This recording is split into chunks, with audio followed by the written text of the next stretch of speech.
c'était un peu compliqué comme histoire. C'est-à-dire que Les Vestiges de l'Aube n'a jamais été écrit comme un roman.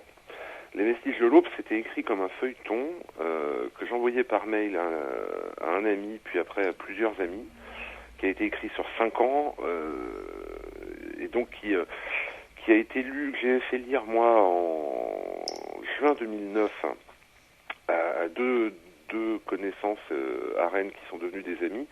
L'un est le scénariste de bande dessinée Serge Le Tendre, qui avait notamment fait La Quête de l'Oiseau du Temps, et l'autre est un auteur qui s'appelle Thomas Géa, qui était à l'époque publié chez Rivière Blanche et qui a sorti quelques mois plus tard le premier roman des éditions critiques qui s'appelle Le Sabre de Sang. Et je leur avais fait lire, mais avec une question toute bête, c'était de leur dire quelle est la différence entre ce que j'écris et ce qui est publiable. Et les réactions m'ont déjà un peu surprise à l'époque, dans la mesure où Serge Le Tendre m'a dit écoute, moi j'en ferais bien une BD. C'était pour moi une belle reconnaissance, parce que je suis fan du travail de Serge depuis longtemps, et qui fait partie des 2-3 personnes qui m'ont amené à écrire. Et Thomas Géa m'a dit écoute, moi j'en ai parlé à mon éditeur chez Rivière Blanche, il m'a dit c'est aussi une toute petite boîte, mais a priori il est preneur. Donc le roman s'est retrouvé publié un peu par hasard.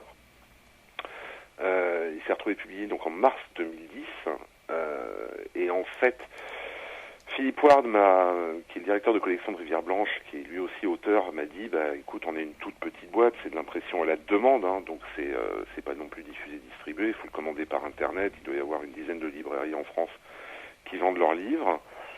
Donc il m'a dit voilà, ça sera pas un événement dans l'actualité littéraire, mais au moins tu vas apprendre pendant le travail qu'on va faire ensemble le métier d'écrivain.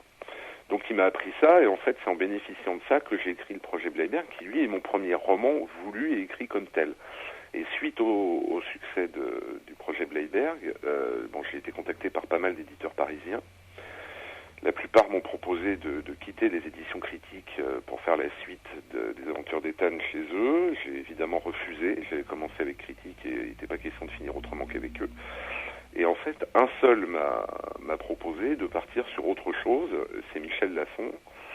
Michel est venu à Rennes pour rencontrer les éditions critiques, pour les rassurer sur le fait qu'il n'avait pas l'intention de me phagocyter ni quoi que ce soit, mais qu'il était en recherche aussi d'un auteur français qui puisse aller sur une écriture un peu cinématographiée de romans d'aventure. Et quand on a discuté, ils ont lu chez Michel Les Vestiges, ils ont trouvé que le bouquin était intéressant.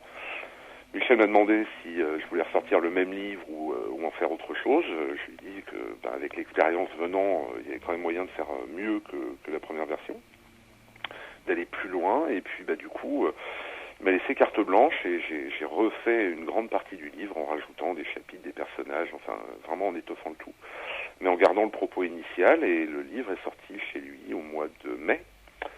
De mai 2011, donc ça m'a effectivement permis de voir un autre mode de travail, enfin comment ça se passait dans les grandes maisons parisiennes, quoi.